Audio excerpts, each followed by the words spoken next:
с подаване или с дълго такова. Нека топка за Станислав Иванов. Чинон Сулфор, а фанелката му беше абсолютно буквално скъсана.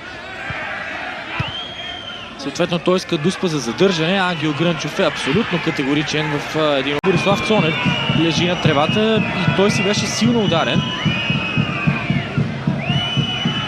Фанелката на Офор се скъса. Казах ви вече, че това е буквален израз.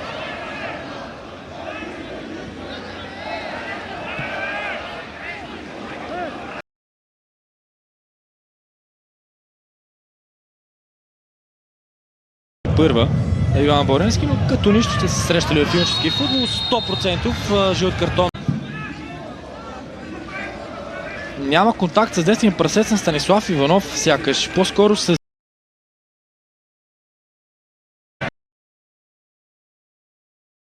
Станислав Иванов.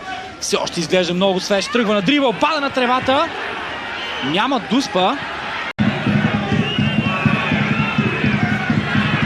Тук ще има доста претенции от Арда и от Станислав Иванов. Сложи кръка си пред съперника Станислав Иванов и после имаше контакт между него и Лесняк. Контакт има със сигурност.